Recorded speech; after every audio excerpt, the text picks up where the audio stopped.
He was the king, the man who sold 1 billion records, who made an entire generation stand up out of their seats, who walked into a room and bent the gravity of it toward himself. Elvis Presley was the most famous human being alive, and for a stretch of years, almost nobody on earth was more recognizable. But there was a boy who knew him before any of that. A boy who met him on a rough patch of grass in Memphis in 1954, when Elvis was just a teenager with a strange new sound and no idea what was coming. That boy was 12 years old. His name was Jerry Schilling, and he would spend the next 2 decades closer to Elvis than almost anyone. He saw the things the cameras never reached, the private kindness, the loneliness underneath the spectacle, the man instead of the myth. Now Schilling is 84. Most of the people who lived inside that world are gone. And after a lifetime of being asked what Elvis was really like, the quiet one, the one who simply stayed, has put into words the thing he was never quite able to say before. To understand what Elvis meant to Jerry Schilling, you have to go back to that football field, because that is where the whole thing started. It was a Sunday touch football game at the Guthrie Playground in Memphis. Schilling was a kid from the neighborhood, hanging around the edges the way kids do. Elvis Presley was 19, already cutting records at Sun Studio, but not yet the name that would swallow the century. They were short one player. Elvis looked over at the 12-year-old on the sideline and waved him into the game. That was it. That was the beginning. Schilling has said that from that day forward, Elvis treated him less like a hanger-on and more like a younger brother. And the word brother is the one Schilling keeps coming back to, because it is the only one that fits. For a while, it stayed simple. A famous young man and a kid who looked up to him. But fame has a way of pulling everyone in its orbit closer and closer. And by the early 1960s, Schilling was no longer just a boy who had met Elvis once. He had become part of the inner circle, the loose brotherhood of friends and cousins and confidants the press would later nickname the Memphis Mafia. They traveled with Elvis, they worked for him, they lived inside the strange, sealed world that forms around a person too famous to walk down a normal street. And Schilling, by his own telling, was the watchful one. Not the loudest at the table, not the one chasing the spotlight, the one in the room who paid attention. There is a story Schilling has told that explains the friendship better than any list of tour dates could.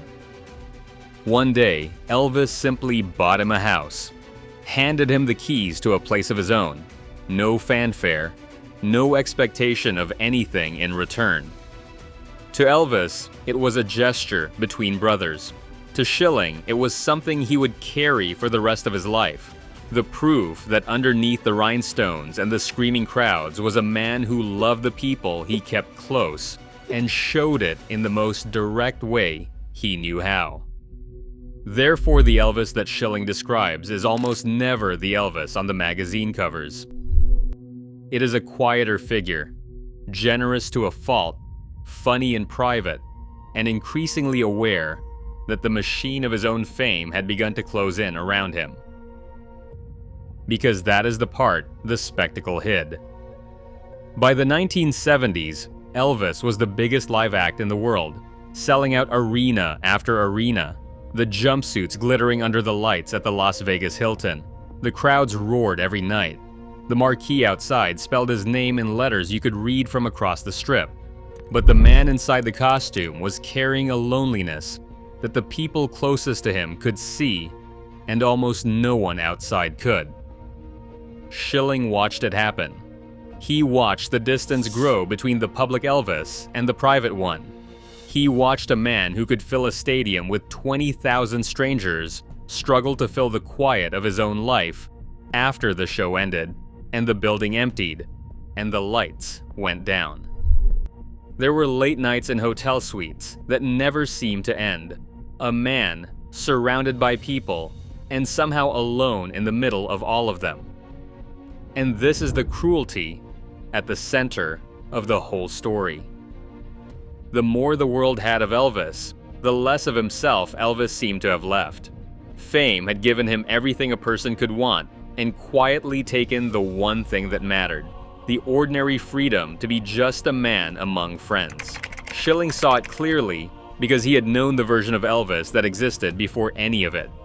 He remembered the 19-year-old on the football field, loose and laughing and free, and he could measure exactly how much the years of being a legend had cost the friend he loved.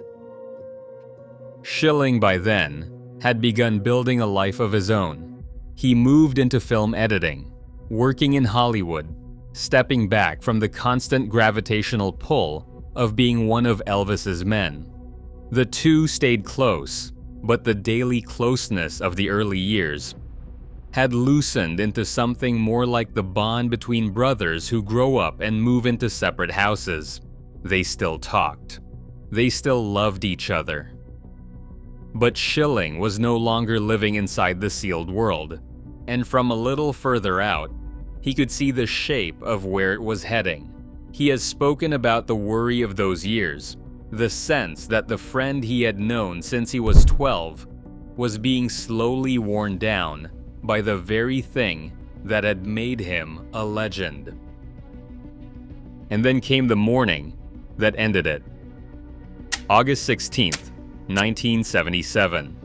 Elvis Presley was found unresponsive at Graceland, the mansion in Memphis that had become both his kingdom and his cage. He was 42 years old. The news moved across the world within hours, and for millions of people, it was the loss of an icon, a voice, a face on a record sleeve.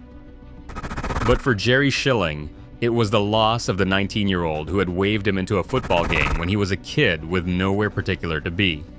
The brother, the man who had handed him a set of house keys and asked for nothing back. Schilling was a pallbearer at the funeral. Picture that for a moment. The boy from the Memphis playground, now a grown man, helping to carry the king of rock and roll to his rest. There is no script that prepares a person for that, no way to rehearse the weight of it. He has said that in the days after, it did not feel like the death of the most famous man in the world. It felt like the death of a friend, the plain and ordinary and unbearable kind of loss that has nothing to do with fame at all. The cameras outside Graceland were filming a global event. Inside, the people who actually knew him were just grieving someone they loved. In the years that followed, Schilling did something that mattered. He refused to let Elvis become only a punchline or a cautionary tale. He worked to protect the memory of his friend, consulting on documentaries, helping shape the way the story got told, insisting that the man be remembered as a man and not just as a tragedy in a white jumpsuit. He wrote about their friendship. He spoke about it carefully, the way you speak about someone you are afraid of getting wrong. And through all of it, he stayed what he had always been, the quiet one, the one who simply stayed, long after most of the others were gone. Now he is 84 years old. Almost half a century has passed since that August morning. The Memphis Mafia has thinned out to a handful of survivors. The world has had 1,000 versions of Elvis, the impersonators, the stamps, the movies, the endless debate about what really happened to him. And Schilling has heard all of it. He has spent a lifetime being asked the same question in 100 different ways. What was he really like? For most of those years, the honest answer was too big to fit into an interview. How do you compress a person you have known since childhood into a soundbite? How do you explain a brother to strangers? But age has a way of clarifying things, of pressing a long life down into the few truths that actually held. And what Schilling finally says is not about the records or the riches or the legend. It is about a 19-year-old who saw a kid on the sideline and decided he belonged in the game. He says that the Elvis the world lost was never really the one he knew. The world lost a king. He lost the person who made him feel like he mattered before anyone knew his name. And that loss, he says, does not shrink with the decades. It just gets quieter, the way grief does, until it is simply part of the furniture of a life. You do not stay close to someone for 20 years and walk away unchanged when they are gone. You do not carry a coffin for a friend at 42 and forget the weight of it at 84. Schilling has spent his whole life as the one in the room who paid attention, and what he finally understood is that the attention was the love. He watched Elvis because he cared about Elvis, and he kept watching, kept protecting, kept telling the story right, long after the spotlight moved on to other people. That is what the football field started. Not a brush with fame, a brotherhood that outlasted the fame entirely. Elvis Presley left behind the music, the myth, the mansion that millions still visit every year.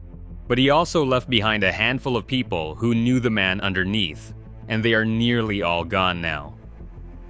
Jerry Schilling is one of the last, and when he speaks about his friend at 84, with the spectacle long faded and only the truth remaining, he is not telling you about the king of rock and roll. He is telling you about the boy who waved him into the game, and about a love that never once needed a stage.